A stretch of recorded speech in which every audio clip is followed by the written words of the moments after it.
Hey everyone, and welcome to the first episode of the Little Winter Special.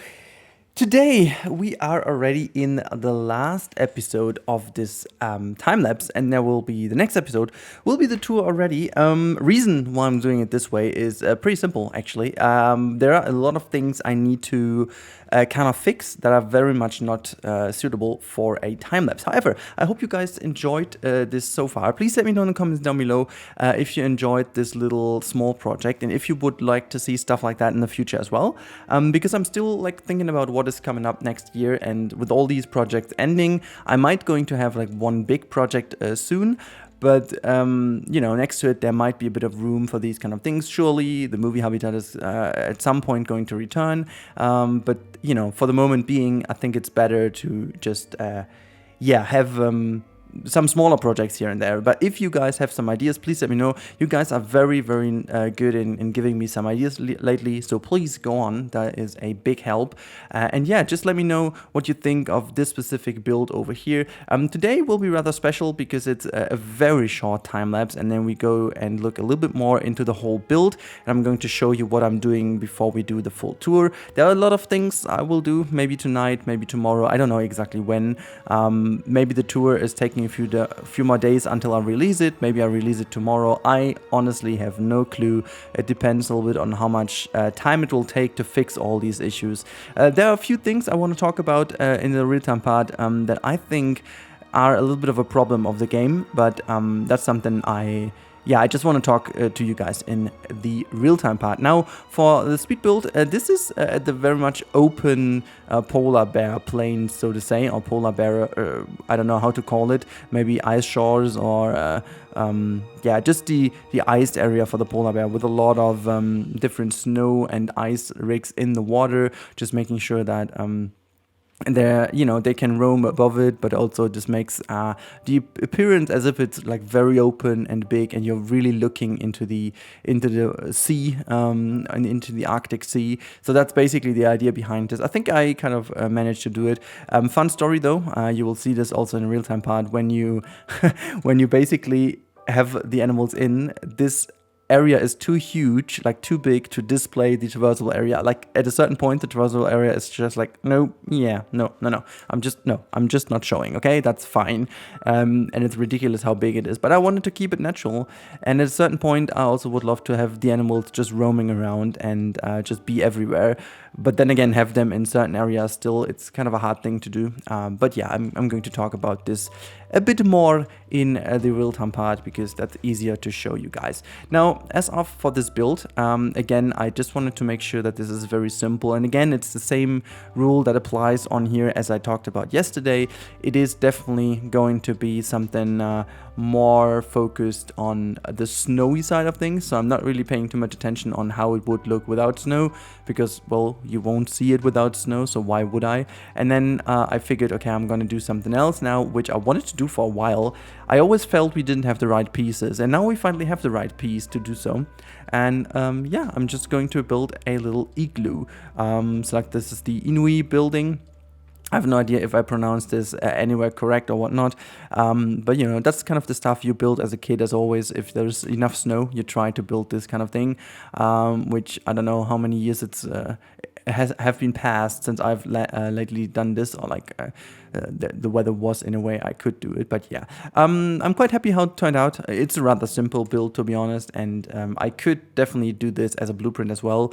You guys are asking a lot for blueprints, so I will definitely make like a little blueprint update in the next coming days, just gathering a few together, and then you can just download all the stuff. I'm gonna make like a little mega winter Rudy pack, whatever you want to call it, so you guys can download all the stuff. And yeah, also we are done, obviously, with Christmas. So Christmas is over. It's yesterday was the last Christmas day. And I also figured that not in all countries, not all cultures, it's 2 days. Mostly only have like 1 day of Christmas after the 24th. It's like the 25th, and then that's it.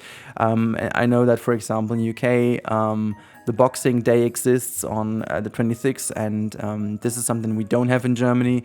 Germany has like 2 classical Christmas days, being the 25th and 26th. And most of the times, like for me in the past, they have been completely filled with family appointments and stuff. So Christmas was like full to 2.5 days, because 24th is a half day because it's starting in the evening. But yeah, so here's one thing that is very special, and I'm quite happy how this turned out. I wanted to make like a little ice hole, you know, where those Inuit, or like in general, they go diving into for fishing, or like they can put even a fishing rod in, but sometimes they even go for a dive in there. It's kind of I think it's also like a health ritual, to strengthen your body and stuff like that. And I just wanted to build this little bit of a detail here. I just figured it's a nice little thing to do, just because it's something I just haven't done anyways, because why would I? You know, this is the first time I have this little opportunity, and in general I wanted to make this like a little kind of abandoned little village where the polar bears hopefully are going to roam through. So you've potentially seen that from the thumbnail. And that was just basically the idea, that this is the one thing you're focusing on, because there's just not that much more you could do with it, you know, because the polar bears, if you're not going for a classical zoo habitat, but like, you know, this is meant to be like a real life scenario, with the nature and stuff, then there is not that much special. It's a whole bunch of snow and a whole bunch of ice where they're living, and water, and that's it. There's not much, you know, you can do. Just a few spare trees and stuff. That's about it. There's really not that much you could do. Putting also like a little fireplace in here in the middle, just so that there is some. It's also again very abandoned. I don't even know if it's abandoned or not, but you know, also putting some fabric in here, just because I have it sometimes, and it just kind of looks a bit crashed down. And then I figured, okay, I could put some enrichment items in this area to make sure that the polar bears are really heading here. And they do, which I love. And most of the enrichment items surprisingly fit well in this area. So they don't really seem to be enrichment items. They fit the style of this little village. And you can see, I'm just not doing much. I'm just like putting these things in, and that's about it. Like very short, as I said, because I figured it's enough. You will see in the real-time part now, it actually looks good. I need to tweak a few little things, but I'm going to talk you through this, so you have an idea what's happening for the tour, and I hope you guys are excited for the tour. I will do like a daytime and nighttime tour, and then this is going to be it for the 5-episode Christmas / winter special. But now let's hit into the real-time part.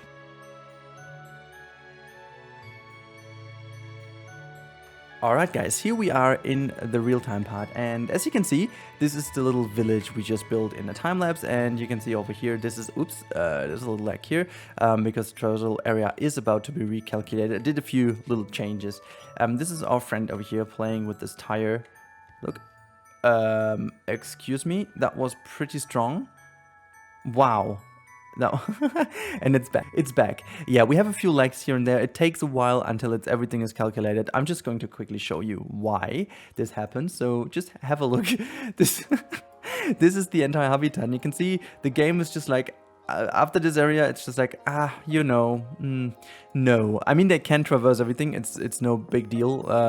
Yeah, they just have enough space, I guess. I think I fulfilled the requirements of this animal just a little, you know. It just works, even though obviously nature is not good. But with this, you know, this huge habitat, it doesn't even matter if you have trees in here. They just even don't calculate them anything like this. But yeah, this is actually pretty neat. They're roaming around over here.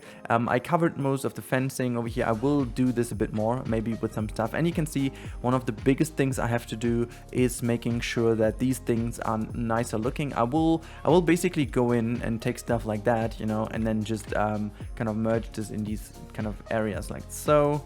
I don't know if this just it doesn't really look good. Like, do it this way, you know, just making sure that everything looks nice, because this kind of stuff over here is weird. But you can definitely tell I shouldn't do it in play, because then it always is starting to calculate the traversal area again, and that's gonna be incredible. But the looks I wanted to go for is exactly this over here. I mean, just have a look, you know, isn't that looking fancy from over here with all the reflections stuff? You can't even tell really what it is, and then you see this one polar bear roaming around here. I think it looks very cool, and especially in nighttime it looks fantastic. It also looks pretty cool when we are passing by this little village, and I really hope that once we have the tour there will at least be 1 or 2 polar bears around here. The only little pity is obviously they can't go into these things as a little thing. I would need to make this opening like this tall, and then it just doesn't look good. I was thinking about giving them a shelter here to make sure that they're, you know, just sleeping in, but they don't. So it's not that big of a deal. But yeah, so this is all about the polar bears, just as is. And then we do have like a little last swooping little thing over here. I will do something special. If I can do it in the time, hopefully it's gonna look kind of neat. And then we are back in the station, which I'm still quite a huge fan of. The station just looks still very neat and very nice. I'm quite a big fan of it, to be honest. Yep, there we have another little lag here because of calculating things, I guess. But just in general, just look at everything. It's just looking so dang good. I can also hit play. I don't even know why I had it on pause. It doesn't matter. Yep, just calculate again. This is just the biggest issue working with this immense habitats. It is just incredible, and I think this is also what I wanted to talk about. I think, and I don't know if they took it away or what exactly was the issue. Oh, by the way, we have all the penguins are in the oops, I can actually let them go back into the habitat, to be honest, because I put them all in trade center to change the water, so we can just bring them all back into their habitat. We also have some babies already. Let me scroll down. Oh wait, the babies all grew up. Why can I not move them? Why can I not move them? Honestly, they're all in trade center. Animal escaped. Well, let's not do this, but though. There you go. Let's bring them all back in. But yeah, so the two I have, and I think there was an option, and either I'm just too stupid to find it, or they took it out and I have no clue why. So I remember there was an option to disable escapes, because if we could disable escapes, I could just use the freaking invisible wall, because just having all these fences, making it all natural, is kind of a limitation to the creativity. And I don't know why, but it just really is something I don't like. So, you can disable everything. You can disable the aging at birth, death, fights, illness, death through aging, animal welfare, disable animal predation and fear, which is great, and inspections. Great, that's all good, but why can we not have it? Also, what is this? It allows terrain. Oh, well, this is just for the fence. It doesn't matter. I mean, you can put this to easy, and then I think the animals are basically not really likely to escape, but they still can escape when you have an invisible wall. Let's just quickly through here. So animal welfare is more easily maintained. Okay. Takes longer for animals to get stressed. Okay. Animals take longer to die when the needs are critical. Okay. Never get bored. Okay. But then you think there's just nothing in there with the escapes, and I really remember there was an option to disable escapes. I don't know why it didn't work, but yeah, you can see even economy settings, there's also not anything I can do, and I would love to have the function to disable the escapes, because then it would be so much more easy to make sure that we have a very nice natural little experience. I mean, just from over here, this whole area looks very nice, like with the two lakes, the smaller lake and the bigger lake, even though, speaking of which, I needed to divide this by actual land because animals kept swimming over into this area again. The bug is still not fixed. Really hope after Christmas Frontier is going to tackle that, because as we all know, that's kind of boring. And are they not even delivering the animals? Oh wait, they're coming over here. Look at that. Yeah, I love that. So yeah, this is actually the status quo, and again, this is what I'm changing. I gave them a few little igloo shelters here, give them a little bit of detail more so that this all looks nice, and then I will make sure that the final tour looks pretty good. We're gonna have like a little fancy that goes here, like a little fence, and then we will have something else that is covering up this area a bit nicer. I don't want the people to watch here. Putting some trees, I guess, in here to make like a little tree line. And this will be kept pretty open as it is. Then we have this pretty open, and that will go into like a little enchanted forest, and then we go back into the station. This is the plan I have in mind. I hope that I can realize that rather quickly. Look at this. Look at this sole polar bear here in the middle of nowhere. I think he just doesn't know where to go at all. It's like, hey, I've got so much space. What am I even doing? I can't even explain. I've got too much space. I don't know what to do. I don't know what to do. See, even the game is like, I don't know what to do. This area seems to be very cursed over here, by the way. Hoping that the train ride isn't affected as much. But yeah, so I hope you guys enjoy this. And I really hope that you guys like this little Christmas project as much as I did, because I liked it quite a lot. And yeah, let me know in the comments down below what you liked most about this project. And if there's anything else you want to see in the future, let me know. As I said already in time-lapse, if you have an idea for like a one-off project that isn't taking like a million episodes and just is like a 5-episoder like this one, that would be huge. But other than that, have a great time. Have a great Sunday, everyone. And I talk to you in the next one. Stay safe and goodbye.